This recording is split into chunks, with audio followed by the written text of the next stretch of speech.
Hello guys, and welcome back to my YouTube channel, Masika Reaction. So guys, I want us today to watch the Barbados Prime Minister sending a warning and exposing the puppet leaders in Jamaica and the Caribbean. So guys, I want us to watch till the end. Remember, if it is your very first time coming across any of my video, remember to like, share, and kindly subscribe, and let's give this video a thumbs up. All credits goes to the original creator of this video. Let's watch together. We continue to be confronted by problems of blacklisting, which pale into insignificance when compared to climate change, but which destroy our financial sector. The illicit flow of weapons, such that the ease with which people can go into public spaces and shoot and kill others, is now regarded as just another item on the news because we promote profit in the manufacture and trade of guns and weapons, of non-communicable diseases that strike down our people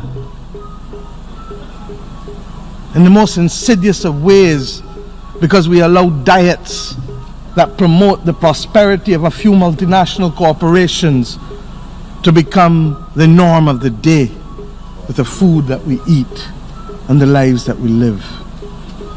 And in the case within our own community, Belize and Guyana continue to face challenges to their territorial integrity.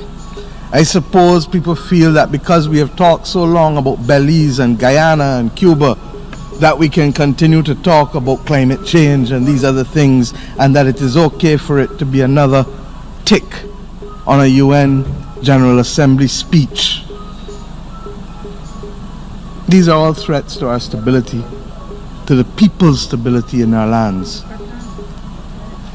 But you know, since last we met, there are other instances and circumstances, not of our making, that may yet destabilize us. And we say it over and over, but we ask who is listening. And you know, we don't come with tales of woe only. The Caribbean has produced excellence. It really has. Nobel laureates, sportsmen who have excelled and are the best in the world of their type, artists, the best in the world of their type, leaders who have inspired previous generations and current generations. We don't come here as a proud people asking for handouts. We don't want and will not be mendicant. What we want, no, what we need is fiscal and policy space. Fiscal and policy space to achieve sustainable development, to be nimble, to adapt, and to innovate in ways that allow us to be true and faithful to the task of bringing prosperity to our people, or as in the theme of this General Assembly, to eradicate poverty, to educate our people, to include all such that there's not some outside and some inside. We want an international order equally that recognizes that there must be different policy prescriptions to suit the circumstances that we all have. And we can still be friends, small and large, north and south, Christian, Hindu, Muslim, all different races, all genders. An equitable and just international order that is truly built on the principles of justice and fairness for all and not just for some. A United Nations that recognizes that as 74 years old we must be able to have difficult conversations as mature people and solve them. Many in the developing world were persuaded or required to abandon policies that were designed for the majority of our population to be transformed. And those policies were fashioned to adopt a consensus that was settled in Washington, D.C. and named thereafter. And that ultimately, regrettably, was about the consolidation of wealth in the hands of a very few. That's why we have seen the growing inequality that we have seen in the world over the last few decades.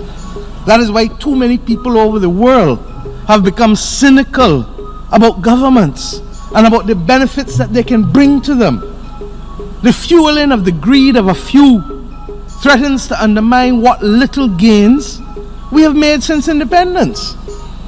And we judge ourselves harshly because independence is a recent phenomenon for us. Others who have taken 150 years to get where they have gotten are still stumbling and falling. And you want to judge those who have had less than 50 or 60 years to operate in a world that has not been made in their image and that does not reflect their interests. This is the fate, my friends, of simply too many. And Mr. President, despite our small sizes, the 14 countries of the Caribbean community have been able to play leadership roles of international import. I can't stand here today without talking about St. Vincent and the Grenadines, that has become the smallest nation of the world ever to be elected to the Security Council to sit on it. We are proud of them.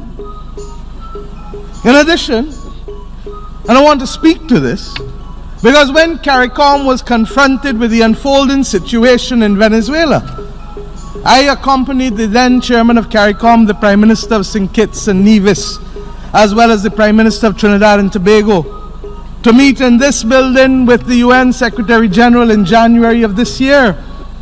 And we met with many delegations, and some said we were wasting our time, and some said the time for talk was already over. And we said then, as we say almost 9 months later, the time for dialogue, the time for talk, my friends, can never be over in a world that wants peace and prosperity.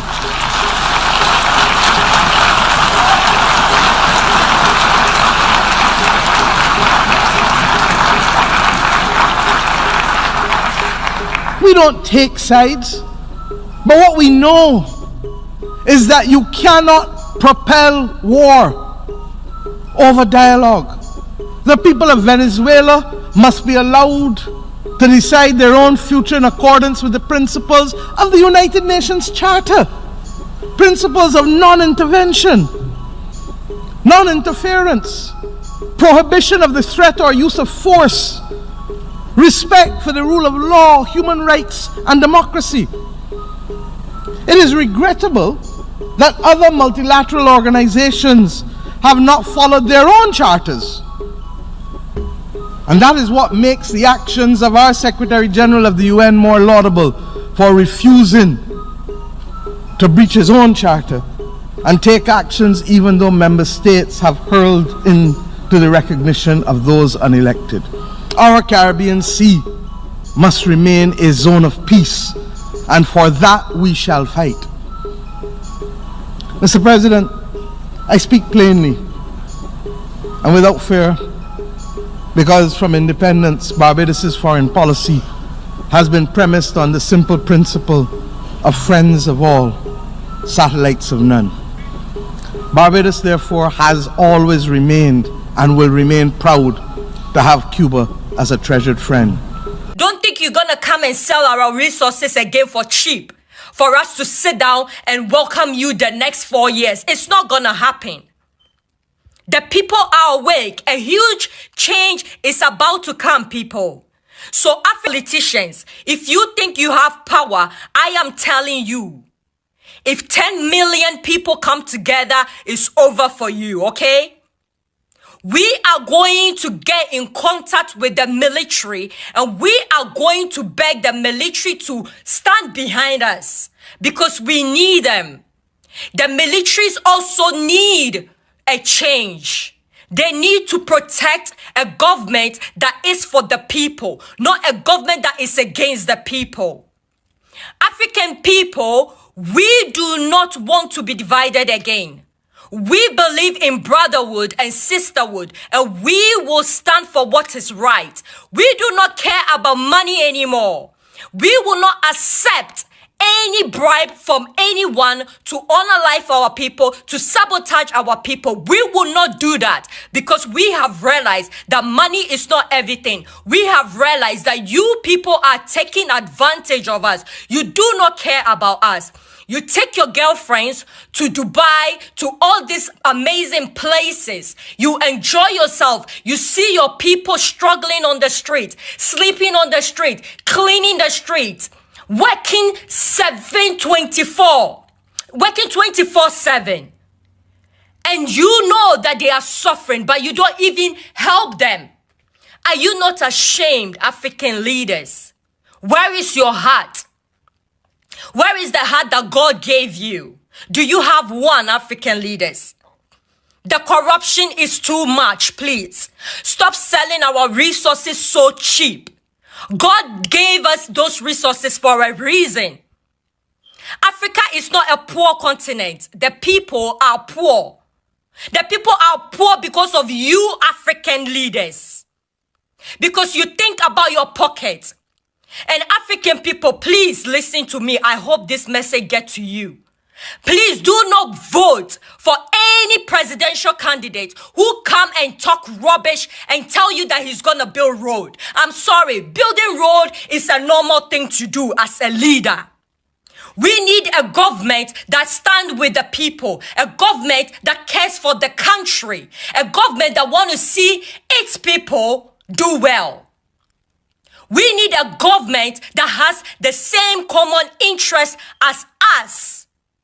Enough is enough. The embarrassment is enough. The racism is enough. The discrimination is enough.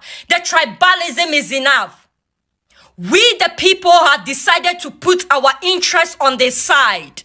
We have decided to put all this tribalism, religion, and all that aside. We have decided to respect each other's religion and respect each other's culture and come together with the same common interest to make Africa great. And if you, an African leader, if you don't have that interest with us, we will not vote for you.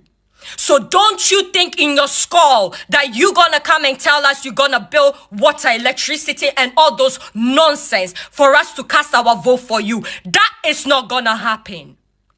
And to the old government, the old leaders, please retire and go and enjoy somewhere with your wives. We want young leaders. We do not want any old man from the age of 70 to 90 to come in power. Please take a break. Go to Maldives or something. Go to Seychelles and have a break, for Christ's sake. African people, vote for someone who can help us. Someone who can take full control of the country. Someone who do not need any foreigners to support him. Someone who knows what he's doing. Someone who is fearless. Someone who is bold. Someone who is passionate. Someone who cares. Because it's 2024 and you and I are still suffering. It's 2024 and we are still divided. It's 2024 and all our people all over the world are struggling. So if we don't come together to do what is right, then what is the point to complain about racism? What is the point to complain about discrimination? What is the point to complain about corruption?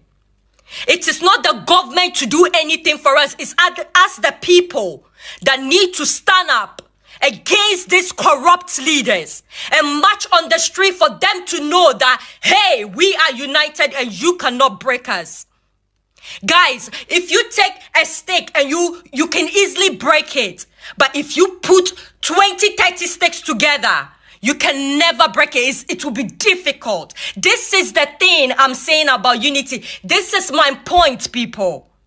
If we unite, I'm not asking you to come and love me and say hello to me every day. But if we can have the same common interest to make our nation great, I think that we will be on the right path to a good future, to a bright future for our next generation to come and live like kings and queens that we are.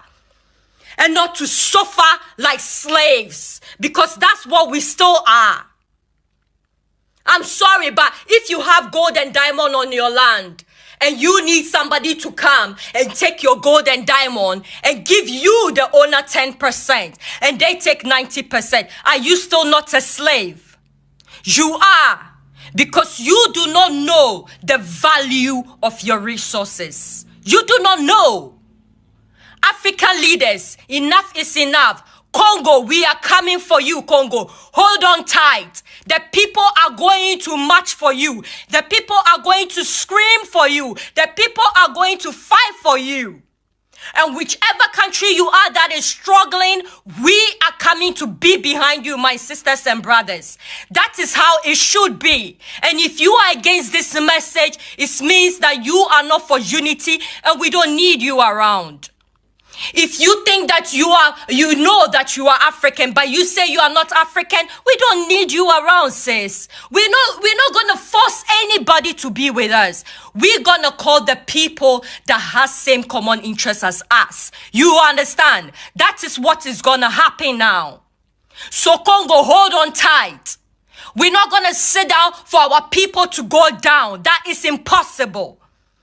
Anywhere that is suffering, any country that is suffering, that has our people there, we are going to support our people.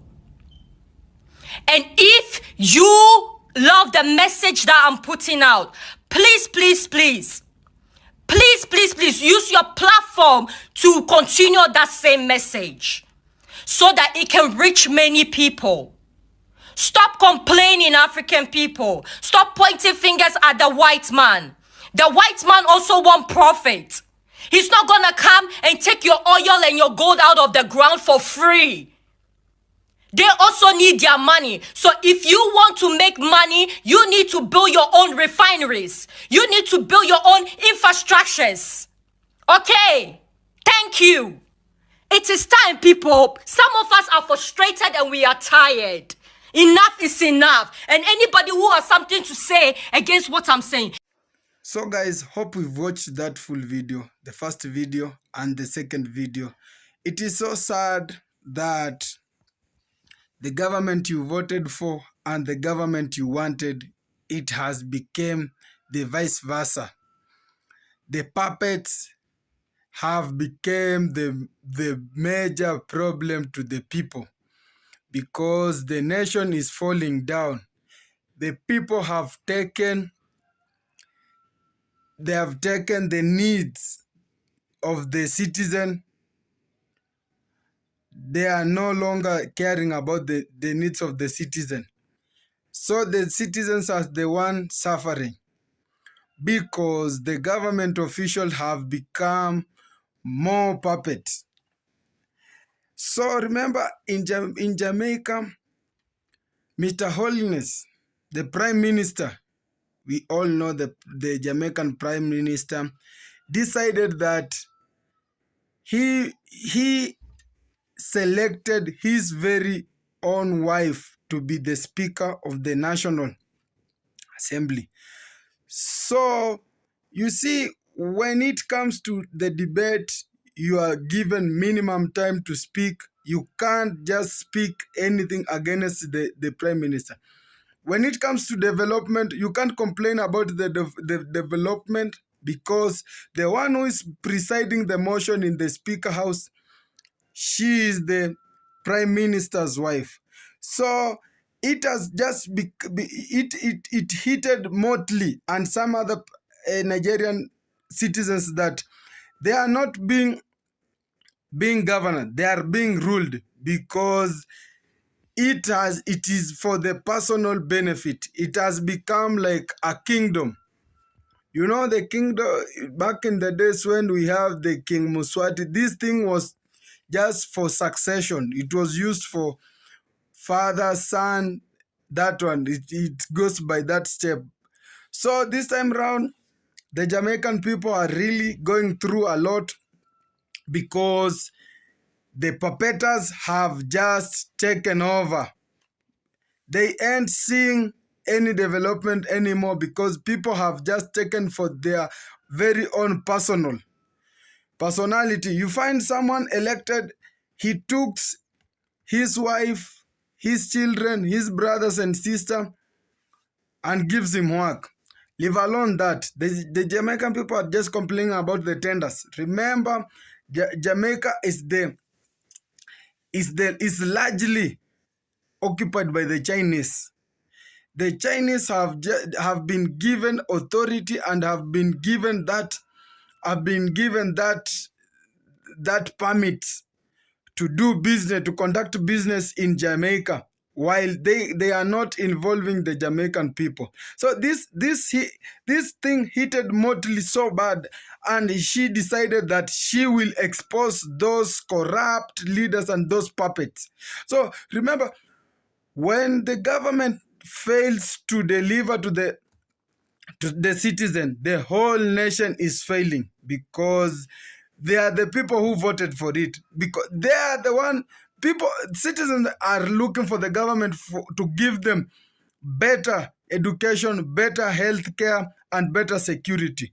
For instance, people have been complaining there was smuggling, there was drug smuggling, there was insecurity, so the killings, and this insecurity. When the insecurity comes to be a big major factor, it's become a national disaster. Another thing is that when it comes to health facility, doctors are not being paid, teachers are not being paid. There is no that medical facility medicines, so people will die. You find the death toll number per year, it is rising, because poor governorship and poor governance, because the people have just the all of the government has become puppeters, and leave alone even the puppeter, the government itself has become corrupt. Let's take for example, you see, there was this hotel in Jamaica, the Chinese hotel. The Chinese hotel, they went to an extent that they refused. They don't want to see any Jamaica entering in their hotel. This is so sad, because they are in Jamaica, and they can't even appreciate the fact that they have been welcomed and just been given that permit to work there, so that they just see it as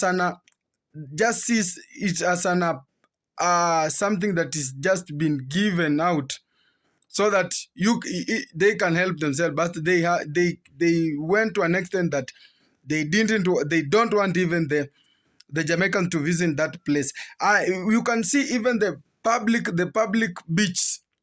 You find them, they raise for entrance you have to pay. So, and this is something that is public. So something that is public, why do you pay it? So going through some of these comments is that someone says here that it is I I I was hoping for good life when I voted for this governance, but it has become a time that the governance, they don't do whatever we needed. They just do whatever they want for their own personality. Another one says that it is only in Jamaica where I came and find out that the speaker, it is the wife to the prime minister. Yeah, this is true. Yeah, this one is telling the truth, because Mr. Holiness decided to select his wife as the speaker. Another one says that we have been having a lot of issues when it comes to the security department with this Jamaican government. So sad that this is not what we wanted. It has just come out of vice versa what we wanted. Yeah? So people have different reaction in this story, because they are so sad. They are so sad. They are suffering, and this is not good. So guys, this is the time to wake up. This is not that time, the past years, that we used to be intimidated. Let's wake up. Let's do something. Let's say no to the bad governance, and let's say no to the bad leadership and bad puppeters. So that was all for now. Thank you for watching. Let's keep on supporting this channel. Till next time, God bless. One love.